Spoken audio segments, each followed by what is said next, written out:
Como parte da nossa série de setembro sobre o 11 de setembro, neste vídeo vamos abordar mistérios desse evento que vão te deixar com mais perguntas do que respostas.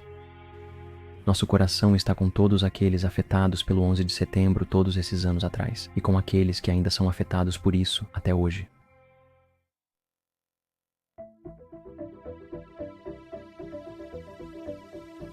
O aviso Odigo por mensagem instantânea. Na manhã de 11 de setembro de 2001, dois funcionários da Odigo, empresa israelense de mensagens instantâneas extinta, trabalhavam no escritório em Herzliya Pitwash, perto de Tel Aviv. Aproximadamente 2 horas antes do primeiro avião atingir o World Trade Center, eles receberam uma mensagem instantânea anônima e hostil em inglês, avisando que um ataque terrorista era iminente. A mensagem continha uma ameaça vaga, mas não especificava onde o ataque aconteceria. Ela terminou com um insulto antissemita. Os funcionários não avisaram o empregador de imediato. Só avisaram a administração após saber dos ataques pelas notícias. A empresa rastreou o IP da mensagem e enviou os dados ao FBI para investigação. No entanto, como a plataforma Odigo usava um recurso de chat anônimo, eles não conseguiram identificar a origem da mensagem. Apesar da ampla divulgação por veículos como o Washington Post, Haaretz e Cable News Network após os ataques, não surgiu evidência concreta de que a mensagem tinha conhecimento prévio específico ou acionável sobre o ataque ao World Trade Center. O vice-presidente de vendas e marketing da Odigo destacou que a mensagem não citava Estados Unidos ou Nova York, e sua relação com os eventos era apenas especulativa e possivelmente coincidência.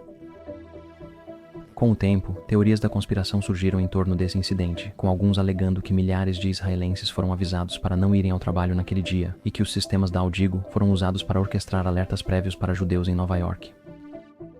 Uma versão da história dizia que 4.000 israelenses foram avisados para não irem ao World Trade Center, sugerindo conhecimento prévio.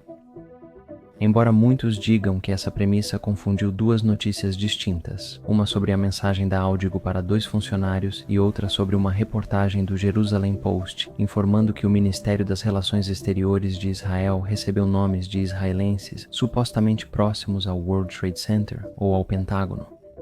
Porém, isso não serviu como alerta para pessoas. Foi só um relato social após os ataques. Fontes confiáveis apontam que cerca de 270 a 400 judeus morreram nos ataques, proporção equivalente à população judaica de Nova York, sem indicar padrão em comum. O relatório da Comissão do 11 de setembro e investigações não encontraram base factual para alegações ou avisos prévios a grupos específicos. Isso é só coincidência ou tem algo mais nessa história? Com o tempo, o incidente gerou várias teorias da conspiração, mas a verdade é que a mensagem foi enviada e o aviso dado, embora não se saiba por quem.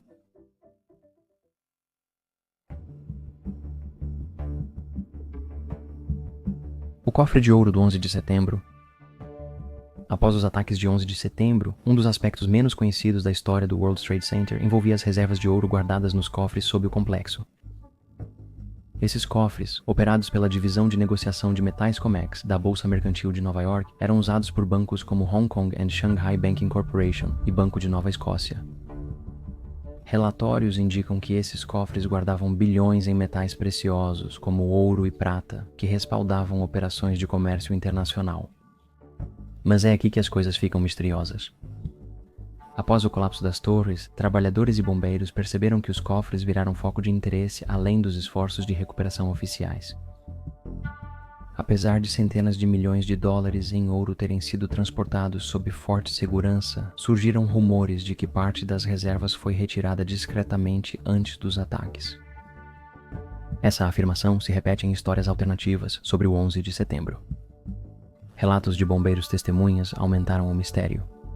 Eles relataram sinais anormais na entrada de uma área de armazenamento subterrânea, como marcas de queimadura e indícios de tentativas de corte nas portas do cofre após o 11 de setembro, danos que não existiam antes do colapso do prédio.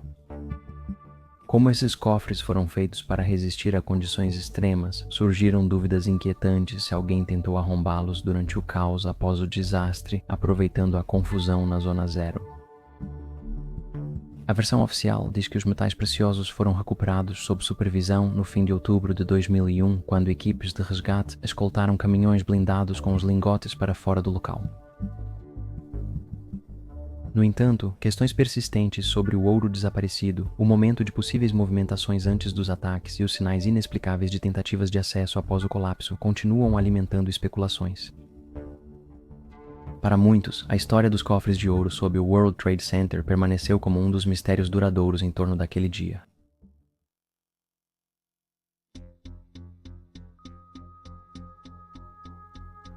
Negociação com informações privilegiadas.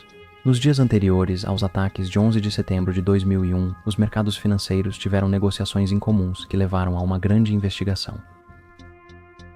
A atenção se concentrou no aumento do volume de opções de venda que lucram com a queda das ações, especialmente nas ações da United Airlines e American Airlines, cujos aviões foram sequestrados. Em 6 de setembro, houve uma compra incomum de opções de venda da United Airlines, e em 10 de setembro o mesmo ocorreu com a American Airlines. Padrões semelhantes também foram observados em empresas significativamente afetadas pelos ataques, incluindo grandes seguradoras e instituições financeiras como Morgan Stanley e Merrill Lynch, ambas com escritórios no World Trade Center. A natureza incomum dessas transações logo chamou atenção, e após os ataques, a Comissão de Valores Mobiliários, junto com o FBI e outras agências, iniciou uma investigação para determinar se as negociações tinham ligação com conhecimento prévio do plano. Foram analisadas milhões de transações e entrevistados corretores e operadores. O relatório oficial da Comissão 11 de setembro abordou a questão. As investigações confirmaram volumes de negociação irregulares, mas concluíram que não tinham ligação com a Al-Qaeda ou pessoas com conhecimento prévio dos ataques. Os investigadores rastrearam as negociações até investidores institucionais e fundos de hedge sem ligação com o terrorismo. Muitos desses investidores, segundo relatos, reagiam a preocupações do mercado e análises pessimistas sobre a indústria aérea, que já enfrentava forte pressão financeira antes de setembro. Apesar das conclusões oficiais, muitos afirmam que as anomalias nos dados de negociação são tão evidentes que não podem ser ignoradas como coincidência. Artigos acadêmicos e estudos de mercado ainda debatem se esses padrões refletem o comportamento normal de negociação, e críticos apontam falta de transparência nas investigações. No entanto, nunca foi apresentada nenhuma evidência que ligue diretamente as negociações anteriores ao 9/11 aos integrantes da rede terrorista responsável pelos ataques. As negociações incomuns são inegáveis e seguem em debate.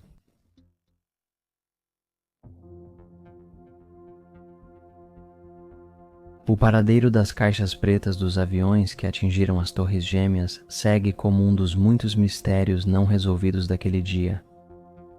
Investigações oficiais concluíram que não foi recuperado nenhum gravador de dados utilizável do voo 11 da American Airlines ou do voo 175 da United Airlines na Zona Zero. O FBI confirmou que, se algum fragmento foi achado, estava muito danificado para ter valor. Essa explicação sempre foi recebida com certo ceticismo, já que as caixas pretas são projetadas especificamente para suportar impactos catastróficos e calor extremo. Em contraste, os gravadores de outros locais de queda do 11 de setembro, como Shanksville, Pensilvânia e o Pentágono, foram recuperados com sucesso. Apesar da versão oficial, surgiu outra narrativa entre alguns que trabalharam nos destroços. Vários bombeiros e trabalhadores de resgate posteriormente testemunharam que encontraram caixas pretas no Marco Zero e as entregaram a agentes federais. Segundo relatos, os dispositivos foram rapidamente removidos, sem mais informações. Esses relatos contradizem a versão oficial e, apesar da possibilidade de erro na identificação dos destroços, quem manuseou os objetos acredita que eram gravadores de voo. Não surpreende que isso tenha gerado especulações por anos. É possível que os gravadores tenham sido tão danificados nos desabamentos que só restaram fragmentos, causando confusão na recuperação sobre a localização das caixas completas. Outra hipótese, defendida por céticos da versão oficial, é que os gravadores foram recuperados intactos, mas ocultados do público por motivos desconhecidos. Se for o caso, surgem dúvidas sobre o que essas caixas poderiam conter e por que as autoridades escolheriam suprimir tais informações. 2 décadas depois, a verdade ainda permanece evasiva. Não há fotos, registros ou confirmação oficial das alegações dos bombeiros, e as agências governamentais afirmam que nenhuma caixa preta utilizável das Torres Gêmeas foi recuperada. Resta apenas uma história entre depoimentos conflitantes e o silêncio oficial. Quer tenham sido destruídas no desabamento ou removidas discretamente, as caixas pretas desaparecidas servem como um lembrete de quanto daquele dia ainda permanece fora do nosso alcance e porque o 11 de setembro continua a gerar perguntas que talvez nunca sejam totalmente respondidas.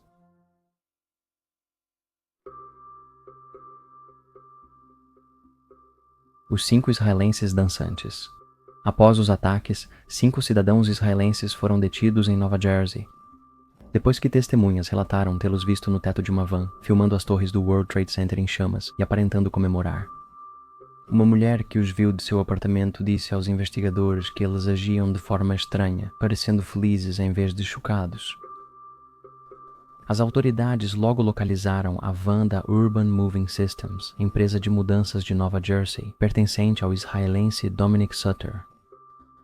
Mais tarde, a polícia parou a van perto do Giants Stadium e deteve os 5 homens sob a mira de armas. No veículo, os investigadores acharam cerca de $4.700, vários passaportes e um estilete. Apesar de alarmar a polícia, o estilete também era comum em mudanças. Os homens, identificados como Sivan e Paul Kusburg, Omer Marmari, Yaron Shmuel e Odin Elner, foram detidos por mais de 2 meses, interrogados extensivamente e submetidos a testes de polígrafo.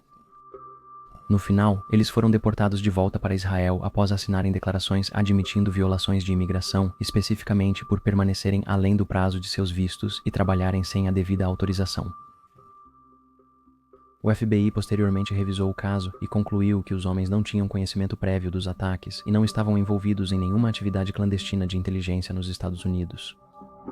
Relatórios desclassificados enfatizaram que nem a divisão de Nova York nem a de Newark encontraram provas que ligassem os homens ao terrorismo ou espionagem. Apesar dessa conclusão oficial, o incidente alimentou anos de especulações e teorias da conspiração. Alguns sugerem que os homens podiam ter ligação com a inteligência israelense ou saber dos ataques, mas essas alegações nunca foram comprovadas por evidências confiáveis. Há quem acredite que um serviço de inteligência estrangeiro soube antes dos ataques. Essa interpretação foi amplificada pelo sigilo em torno da investigação do FBI e pelo fato de muitos dos arquivos relacionados terem sido mantidos em sigilo ou fortemente censurados.